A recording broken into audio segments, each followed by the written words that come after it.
Hey, Symmetrical Lance is a good weapon. What's it doing in the meme runtime slot? And you're right, it is a perfectly legitimate weapon. The legendary one is a different story. I would still argue that even the basic weapon is a ludicrous idea. I cannot imagine anyone actually using a double-ended blade, and a cursory look at Google indicates that I'm right. Case in point, when the backswing on the weapon broke a golden door and got me cursed. Ugh. It's also telling that the first thing that it reminds you of is Chrono Cross, from the period when Squaresoft was trying to convince everyone that gun blades and giant keys could be considered reasonable weapons. What about Darth Maul? What about Darth Maul? Now, in spite of being a dumb weapon, I'd also say it's one of the most recognizable from Dead Cells, so I will give it that. Oh, and I went sewers again. I cannot stay away from that place. I love it. I love sewers. When you're using the weapon in-game, its two major gimmicks are neat, but situational. First is to hit behind you, as seen with that golden door gaff earlier. In 5 boss cell, you can still get a good amount of use out of that, if only because of the sardine-packed nature of enemies. Second is 6 seconds of critical hits after killing 2 or more enemies in quick succession. I say the same thing every time I do when there's a multiple enemies gimmick. It's not useful in boss fights, which is when you really want that extra damage. So, all in all, it's a good weapon, but it's not an amazing weapon. I like the style of it more than anything else, which is something you'd expect out of a final-ish boss weapon, which I purposely did not dress up as this time. Come on, that's too obvious. Single extra stat from that cursed chest isn't important, but it's better than being cursed. Well, better than being repeatedly and unpredictably cursed, that is. I was talking a lot in that last area about how unimpressive this weapon is, but you can see what's happening on screen. In the shop here, I keep trying to get a health recovery affix, even though I never end up using it. And the same thing in that last biome, you probably saw the 2 times damage. I was expecting a harder time for the first part of this run. Then again, Dead Cells does have a lot of things to make heavy weapon runs work. You can straight up get stuff like plus 40% damage as an affix, all the weapons are uninterruptible, and you can roll cancel out of swinging without losing your combo. I love that last feature. Animation canceling on weapons in this game reminds me a lot of how you can move while using your weapon in Hollow Knight. It's something that I know why other games purposely don't have that as part of the design, but I always appreciate it when I see it. Another thing I got here was a necklace that throws down poison when I roll.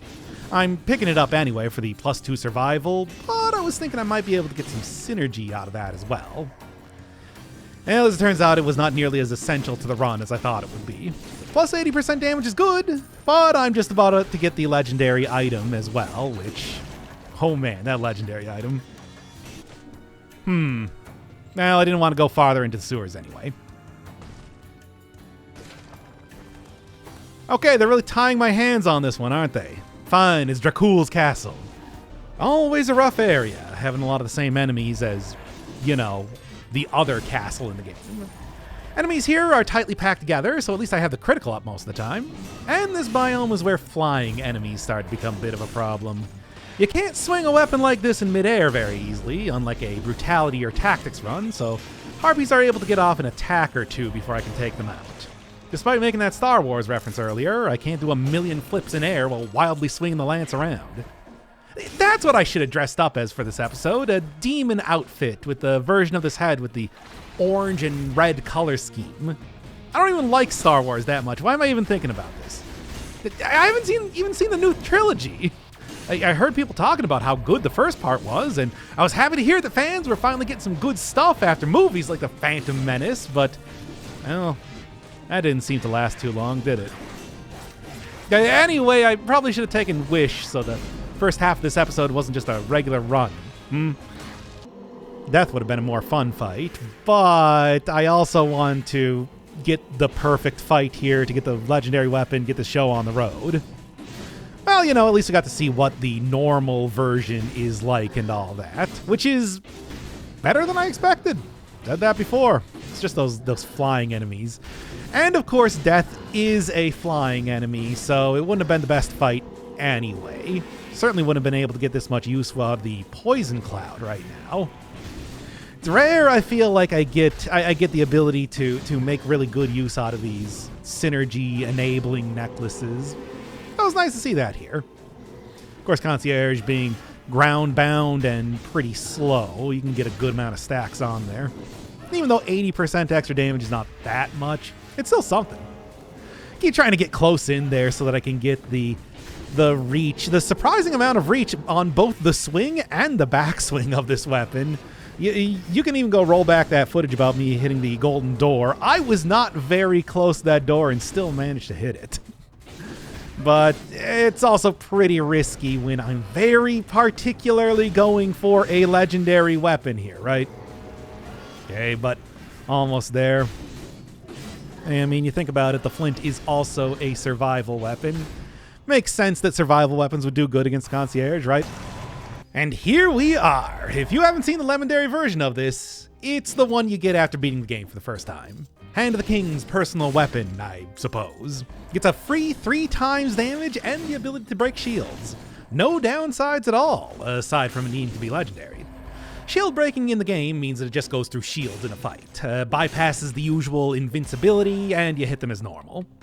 So, in clearing my way through the Sanctuary, I don't need to worry about protectors at all, which is great because this is also where demons start appearing.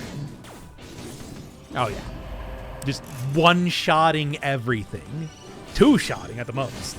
And this is on 5 boss cell difficulty, I'll remind you.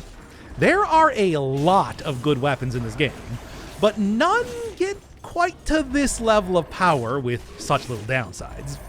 I'd recommend checking it out yourself if you're struggling with the game. It is very satisfying to utterly obliterate everything in your path. And it's not bad against bosses either, especially against one particular boss, and I'm sure you know which one I'm talking about. It's the one that puts up shields. Oh, you know it's a bank run. Gotta fight the system that kills the human spirit. I stand for something to those dead cells. I've never seen the movie. That was courtesy of Point Break speech on Google. It's a very Google-heavy episode, isn't it? Despite being well prepared for it, I was too cowardly to take the cursed chest here. Let's be real, a single stat is not going to make that much of a difference, especially because this weapon is already extremely good for this area. There's the damage, of course, but that shield-breaking ability shines here. Gold Gorges are always the most difficult part of going to the bank, being able to evolve into more powerful forms based on the amount of money they absorb. During that transformation, they'll get stunned for a couple seconds and have an invincibility barrier over them. So for this weapon, that means they'll get stunned, which makes them easy pickings. Easy money, if you will. Exploding bats and demons are the real foes that I have to deal with here. The demons especially share a lot of the same DNA with harpies, which means they like to hover right outside the hitbox of the lance while lobbing fireballs at me. Special care was taken to target them first. What more do I need to say after that display? Going to this fight with a survival build, you normally expect to just be using your shield to do most of the damage. Not with this weapon! Oh yeah, look at it go. I also got poison on the weapon here to just do that little bit of extra damage. You know, as if that's even necessary. Couldn't get the plus 80% on there as well. Ah well. Anyway, that was easy. Moseying on down to the Queen would not have been out of the question, but I had a plan for the route that I was going to take. Should that route have included the Distillery? No. But it is the hardest place to go through for the standard ending. The reason for that being, of course, the living barrels liking to pop out of the background and doing boatloads of damage, and the very, very many difficult to dodge traps. Only one of those can be dealt with by using an overwhelmingly powerful weapon. I had a good time regardless. It is still immensely satisfying to be able to cleave every enemy I come across in twine. And since the last time, I was reminded that barrels do not need to be redirected by myself to blow up walls. As long as I'm willing to take a hit, and that's what survival is all about, I can destroy that wall that caused me so much trouble last time. If you think about it, the true villain of most video games is impassable walls. Hey, I didn't say to think hard about it. And how is the Hand of the King going to fare against his own weapon? If you bring a legendary version in here, he should just not even have the lance himself. Well, as you can see, I'm much better at using this weapon than him. And of course, when he summons in enemies, they have little shields on them, which are absolutely no issue. Still can't hit the hand, though, of course, because he doesn't only have an invincibility barrier, he also has learned the magic art of being able to move in 3D space into the background. And there is 3 perfected bosses. An astrolabe is an astronomical instrument dating to ancient times. It serves as a star chart and a physical model of the visible half-dome of the sky. It is a precursor to the sextant. The sextant. We're excited, the opening paragraph of the Wikipedia page. Of course, not to be confused with the astrolabe, which is a tool that shapes stars from blobby spheres into the 5-pointed star shapes that we all know and love.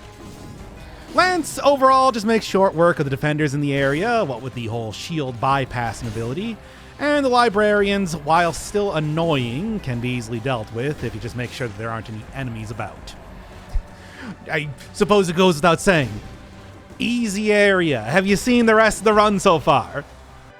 Old collect-em-ups, which, if you have a very good run coming in here, like an overwhelming amount of stats and just a good build entirely rather than just a single weapon, you can actually get the collector down to 1 HP. Find out that it's impossible to beat him without getting the panacea first.